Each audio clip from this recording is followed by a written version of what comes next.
আজকাল Facebook scroll করলে news ফিডে বারবার ভাইরাল একটা খাবারের ভিডিও সামনে চলে আসছে, যেই খাবারটি কিনা দীপিকা পাডুকোনের ফেভারিট ডিশ। ইয়েস, আজ আমি ট্রাই করব দীপিকা পাডুকোনের ফেভারিট ডিশ এমাদার চিজ। এমাদার চিজ ভুটানের একটি ন্যাশনাল ফুড। এটি ভুটানের প্রত্যেকটা মানুষেরই ফেভারিট ডিশ। আজ আমি বাসায় সেটাই ট্রাই করছি আর তোমাদের সাথে শেয়ার করছি। ফার্স্ট অফ অল আমি নিয়ে নিলাম গ্রিন চিলি। চিলিগুলোকে ভালো করে ওয়াশ করে স্লেট করে এর ভিতরে থাকা সিডগুলোকে আস্তে আস্তে আমি সরিয়ে নিলাম। এই প্রসেসিংটা একটু কষ্টের, একটু সময়ব্যাপী, তারপরও তত বেশি অসুবিধা হয় না। এরপর মাঝখান থেকে আমি এটাকে ভাগ করে নিলাম। কিছু গার্লিক নিলাম, সেটাকে আমি কুচো কুচো করে কেটে নিলাম, এবং বাটার। এই তিনটা ইনগ্রিডিয়েন্টস দিয়েই আমি এই রান্নাটা করব। ফার্স্ট অফ অল বাটারটাকে একটু গরম করে এর ভিতরে গ্রিন চিলি এবং গার্লিককে দিয়ে হালকা কিছুক্ষণ ভেজে নিব। বেশি লালও হবে না, আস্তে আস্তে করে হালকা কিছুক্ষণ ভাজার পরে এটার ভিতরে আমি গরম পানি দিয়ে দিব। গরম পানি দিয়ে কিছুক্ষণ নাড়াচাড়া করার পরে আমি এটাকে ঢাকা দিয়ে দিব। ঢাকনা দিয়ে ঢেকে 10 মিনিটের জন্য এটাকে ভালো করে সিদ্ধ করতে দিব। সিদ্ধ করা শেষ হলে 10 মিনিট পর ঢাকনাটা উঠিয়ে নিব। উঠানোর পর এই গরম পানির ভিতরেই আড়ংয়ের ক্লাসিক্যাল চিজ যেটা রয়েছে কিউব করা, আমি সেটা দিয়ে দিব এক এক করে। আমি 2-3 টুকরা চিজ দিয়েছি, বেশি একটা দেইনি। দেন তারপরে কিছু সল্ট আর হলো ব্ল্যাক পেপার দিয়ে ভালো করে নেড়ে এটাকে ঘন করে নিব।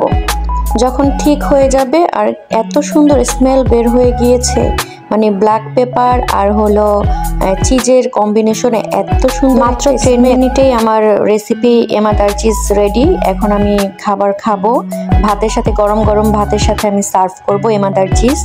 এখন আমি ভাতের সাথে নিয়ে নিচ্ছি।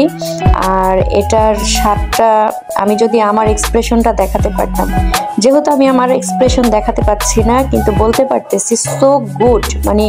এই টেস্ট আমরা বাঙালিরা কখনো ট্রাই করিনি। আর একটা কথা বলি, যারা মূলত চিজ পছন্দ করে না তাদের কাছে মনে হয় না ব্যাপারটা জমবে, তবে চিজ লাভার যারা আছে তাদের কাছে মনে হবে যে অমৃত। এনিওয়ে, আমি আমার টেস্টটা বোঝাতে পারতেছি না, তাই আমি আমার মেয়েকে খাবারটা দিচ্ছি। আপনারা তার কথাই শুনেন, তার কাছে কেমন লাগে, কেমন বলো তো? অনেক মজা। আমাকে দেখেন কি অবস্থা, কারাকারি লেগেছে।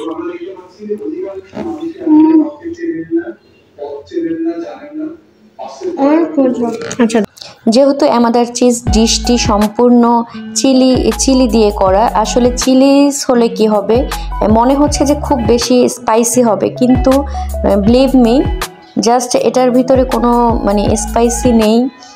টেস্টটা কি বলবো, জাস্ট ওয়াও। আসলে এটা মুখে বলে বোঝানো যাবে না। বাসায় আপনারাও ট্রাই করেন, আমিও ট্রাই করেছি।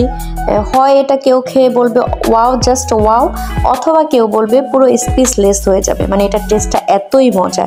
দেন আমি এটার সাথে একটু কাঁচা পেঁয়াজ নিয়ে নিয়েছি। তারপর আমি খাবারটাকে জাস্ট কয়েক সেকেন্ডের ভিতরে পুরো খাবারটাকে খেয়ে ফেলছি, চেটে পুটে খেয়েছি। এত ভালো লাগছে আমার কাছে খাবারটা। তো আপনারাও বাসায় ট্রাই করেন, আসলে খুবই মজা এবং রেসিপিটি খুবই সহজ। আজ এ পর্যন্তই। ভালো থাকবেন, সুস্থ থাকবেন। বেশি বেশি করে আমার ভিডিওটাকে শেয়ার দিবেন, লাইক করবেন, কমেন্টস করবেন। দেখা হবে অন্য কোনো ভিডিওতে। Thank you everyone, by.